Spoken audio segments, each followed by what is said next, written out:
You've been feeling it, haven't you? That strange heaviness in your chest that has nothing to do with your heart. The way your body temperature shifts without warning. It rising through you like something awakening from below. The exhaustion that sleep doesn't fix.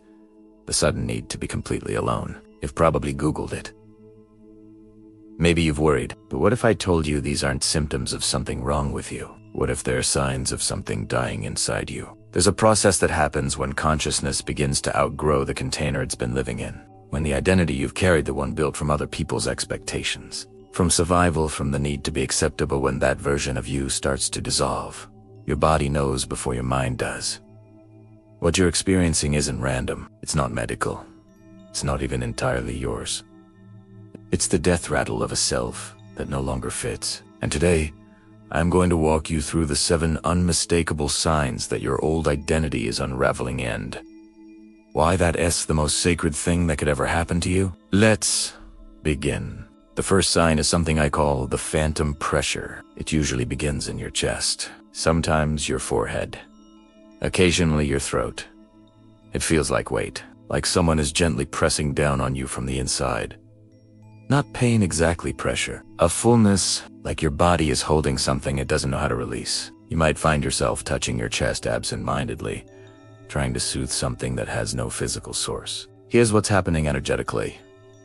For years, maybe decades, you've been compressing yourself, making yourself smaller, editing your truth, swallowing your voice, holding your breath in rooms where you didn't feel safe to expand that pressure. It's all of it trying to move. The unexpressed is demanding expression. The suppressed self is no longer willing to stay hidden. And your body, your beautiful, loyal body is trying to teach you that containment was always temporary. Symbolically, pressure precedes breakthrough. When you feel this, you're not collapsing. You're preparing to crack open. The old structure is too small now, and your system knows it. The second sign is an exhaustion that makes no logical sense. You sleep and wake up tired. You rest and feel unrested. It's not burnout.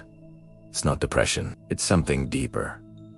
Something that lives in your bones. This is the exhaustion of maintenance. For so long, you've been maintaining a version of yourself that requires constant energy to uphold. The mask, the performance, the role, the personality you learn to wear to survive your family, your relationships, your career.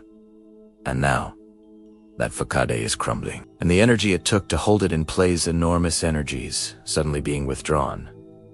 You're not tired because something's wrong. You're tired because you're finally stopping. Many spiritual traditions speak of this as ego death, but I prefer to call it identity exhaustion. The self you've been performing is collapsing from overuse, and in that collapse, there's a kind of sacred rest happening beneath the surface. You're being forced into stillness so something new can emerge. So if you've been feeling like you can barely hold yourself upright, like life is requiring you to lie down, slow down, stop trying so hard, that's not failure.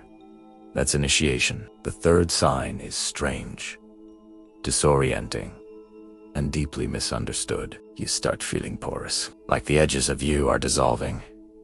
You walk into a room and absorb the mood instantly. Someone's anger feels like your anger. Their sadness becomes your sadness. You can't tell where you end and others begin. You might feel untethered, spacey, like you're floating slightly outside yourself. Here's the spiritual truth underneath this. The rigid boundaries you built to protect yourself, the walls, the defenses, the separation between me and them, those were part of the old identity structure. They were survival mechanisms.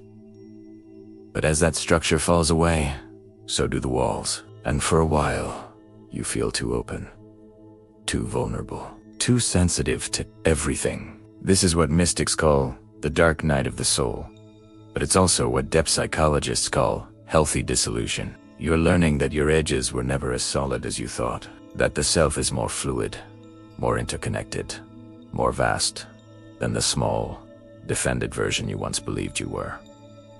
You're not losing yourself. You're discovering that yourself was always a story, a boundary, a contract. And now the contract is being rewritten. The fourth sign will feel like a betrayal at first. You start craving solitude, not just me time, true, deep isolation. You cancel plans, You stop texting back. You can't explain why, but being around people feels wrong, draining, irritating, like wearing clothes that used to fit but now chafe against your skin.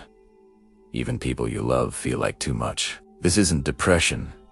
It's not social anxiety. It's not you being broken or selfish. It's the chrysalis stage. In nature, when a caterpillar enters the cocoon, it doesn't just grow wings.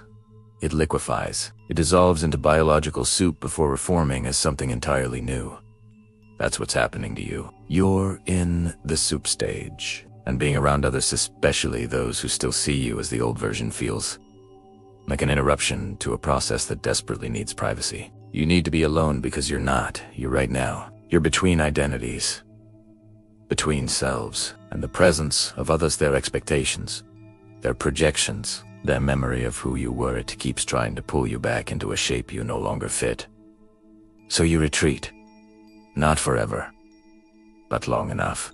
Long enough to let the old self finish dying without an audience. The fifth sign is the one that scares people the most. Your body starts acting strange. Temperature fluctuations, sudden heat, sudden cold, heart palpitations that EKGs can't explain, digestive chaos, skin eruptions, tingling sensations, waves of dizziness. You go to doctors.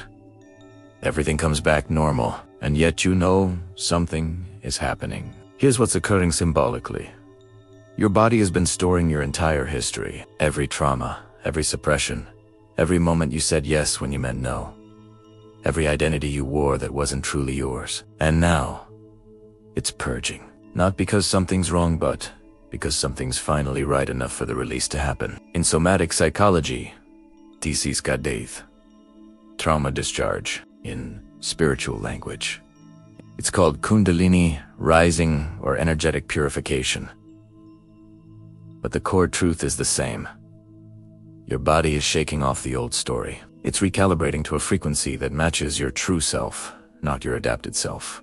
And that recalibration feels volatile, chaotic, even frightening. But it's not pathology. It's liberation moving through flesh. Your body isn't betraying you. It's finally on your side. The sixth sign is the most confusing. Things that used to excite you don't anymore. Your career path that once felt so important now feels hollow. The relationship you fought to save now feels like a costume you're tired of wearing. The goals, the plans, the ambitions, they all feel distant, irrelevant, and it terrifies you. Because if you don't want what you used to want, who even are you? This is the death of inherited desire. Most of what we think we want was never truly our desire. It was programmed, conditioned, borrowed from culture, from family, from the identity we built to earn love, to feel safe, to belong. And now that identity is dissolving, so are its desires. What's happening here is profoundly sacred. You're entering the void, the space between who you were and who you're becoming. And in that space, there's nothing to want yet, because the self that wants hasn't fully formed. It feels like depression, like apathy, like loss. But it's not. It's the clearing of the stage, the emptying of the cup. The silence before the new song begins. You haven't lost your passion. You've just stopped wanting what you were supposed to want. And so not yet, but so true. Desire will emerge, the kind that comes from your center, not your conditioning. Be patient with the emptiness. It's not the end. It's the fertile void, and the seventh Sinda.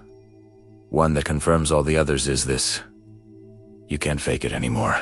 The persona you used to slip into so easily, the agreeable one, the strong one, the funny one, the helpful one. You try to perform, and it feels like lying. You try to smile when you don't mean it, and your face won't cooperate. The mask is breaking, and everyone around you notices. They say things like, "You've changed. You're different. I don't recognize you anymore." And they're right, because the you they knew was a construction, a survival strategy. A version of yourself designed to navigate a world that required you to be smaller, quieter, safer. But that world, it's over for you now. The old self is dying and it's taking the mask with it. This is what Carl Jung called individuation, what spiritual teachers call awakening, what poets call becoming real. And yes, it will cost you things. Relationships that were built on the false self may not survive. Careers that required you to perform may crumble. Identities that gave you safety may dissolve. But what you gain,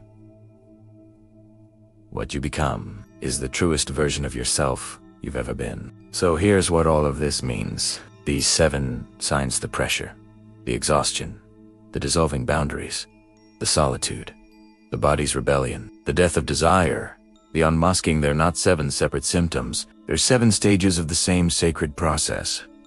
The death of the false self. You are not broken. You are not sick. You are not losing your mind. You are shedding a skin that was never meant to be permanent. And I know how terrifying that is, because when the old self dies, there's a period where you don't know who you are yet. You're in between. Undefined, unanchored. But that's exactly where transformation happens. Not in certainty, not in control, but in the holy chaos of becoming. You are not falling apart. You are falling true. If you're experiencing even a few of these signs, I want you to hear this. You're exactly where you need to be. The discomfort isn't evidence of failure, it's evidence of progress. The confusion isn't a sign you're lost, it's a sign you're between maps. You're not ending. You're beginning, and I'm honored to witness that with you. If this resonated, let me know in the comments. Tell me which sign hit hardest for you. And if you want more content like this, raw, real, unapologetically deep, subscribe. Because we're just getting started. Thank you for being here. Thank you for having the courage to let the old version of you die. The world needs who you're becoming.